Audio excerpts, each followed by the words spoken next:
Good evening, folks. Welcome back to my channel again. I'm Jimmy Trent, and today in today's video I'm going to mainly discuss the oral contraceptive use in females and its effect on the gym performance and muscle strength and adaptations, of course.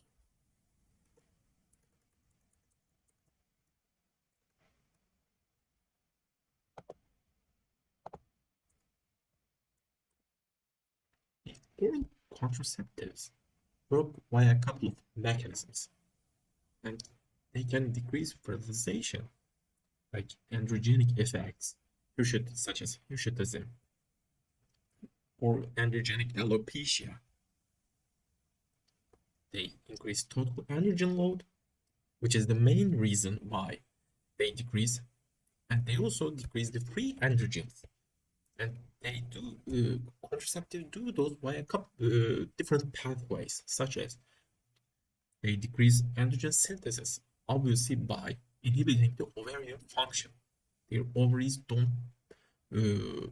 don't produce LH and FSH, thus they don't uh, they do not endogenously produce their hormones. And certain progestins and especially estradiol, such as used in combined oral contraceptives, the most commonly used is ethinyl estradiol most of the time, and ethinyl estradiol and certain progestins can increase the SHBG, thus decreasing the free testosterone. And certain uh, certain oral contraceptives have uh, anti-androgenic effect, and some of them have higher androgen receptor antagonism, some of them have weaker antagonistic properties, and while some of them have slight 5-alpha reductase inhibition capabilities, thus uh, preventing the testosterone conversion, the 5-alpha reduced form known as dihydrotestosterone or 5-alpha dihydrotestosterone. And as I said, LH and FSH decrease secondary to exogenously administered estradiol and certain progestin. And your body thinks that it has already enough hormones in uh, circulation in enough concentration, thus producing less and less to the point it has almost zero LH and FSH. And in ovaries, normally theca cells produce the androgens, and granulosa cells produce the estrogen. And in granulosa cells, androgens become aromatized, androgens aromatize, thus produces estrogen and estradiol. And up to in some cases, you can see that up to their testosterone values can decrease up to 60% on combined oral contraceptives. It might be 30% for some individuals with some different progestins or combined contraceptives. In some individuals, it might be 40 or 50% decrease in testosterone, and especially with women with hyperandrogenism. There are many diseases that can cause hyperandrogenism, or there are many diseases that can lead to development of hyperandrogenism secondary to disease itself. And one of those diseases is polycystic ovarian syndrome, known as PCOS. It's a bit chicken or the egg disease, but uh, most of the females with polycystic ovarian syndrome, they have increased androgen synthesis. And uh, what I've found, what I've observed, what I've seen, and what others in the so-called fitness industry I respect for realize, they also have seen that if they start oral contraceptives, if a female with PCOS starts combined oral contraceptive, they lose uh, they lose strength in the gym drastically compared to other females, other individuals.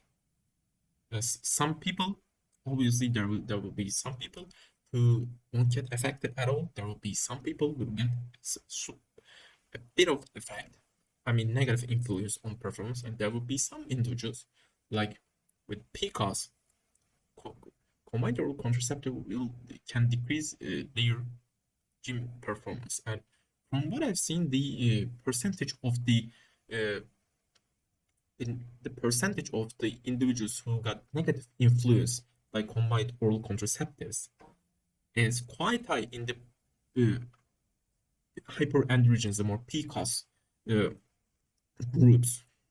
And as you can see in this 2013 study, you can see that combined oral contraceptive medications uh, decreased at an average of roughly 50% the total total testosterone values, and also combined oral contraceptives on average increased the SHBG concentration by 99%, literally 99%. And roughly,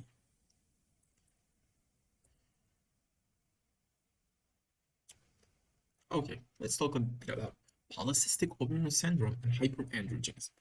PCOS is a disease that's poorly understood under the umbrella roof under the hyperandrogenism.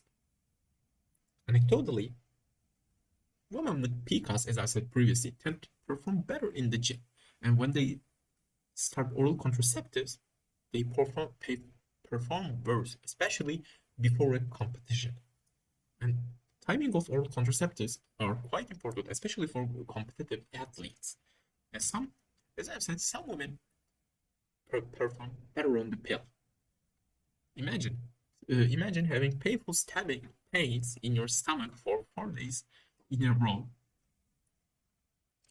a month, including with crampings in your abdominal area, and those uh, those cramps, those pains, can cause psychological effects. It can have some negative influence on your performance too, psychologically. And imagine like heavy bleeding. Heavy bleeding can prevent desired performance goals too. Imagine not being able to go to gym because you bleed to a point where you would be anemic. There are some females who bleed a lot during menses, and no, not being able to not being able to go to gym means no gains. No gym means no gains, and you just uh, wouldn't you or couldn't go to gym 1/4 of the time, which you which you which you could if you hadn't those disease. And if you let's say if you had a disease that caused stabbing pains in your stomach, maybe an oral contraceptive would make you have less pain. Thus, you could hit gym more frequently, thus having more predictable results. And some women perform about the same. In this 2014 study, and it's uh, in this 2014 study, they compared follicular phase training or luteal phase training in females without oral contraception in the study on the left. And as you can see that uh, follicular training increased the mean diameter increase, mean limb increase. On average, it increased more. The difference is 0.57 centimeters, while with luteal training, the difference is just 0.39 centimeters. The same author did the same research with or without the oral contraceptive groups, with or without oral contraceptions. And the results were quite interesting. Uh,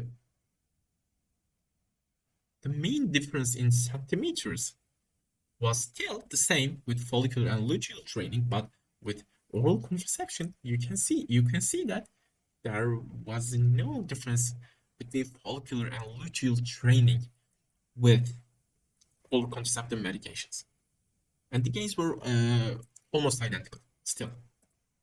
And let's talk a bit about real-world application. Please have a baseline, at least a baseline blood work before being on the pill, before beginning a medication. You, it's always a good thing to know where your baseline hormones levels are at, and you can have a second of all, you can have a blood work a couple of months after being on a pill. Let's say 1, 2, or 3 months, and you can. And thirdly, you can assess the influence of the oral contraception, whether it is positive or negative, on your performance. And let's say if it has some negative effects or even psychological effects, you can uh, you can consider other birth control methods, such as copper IUD.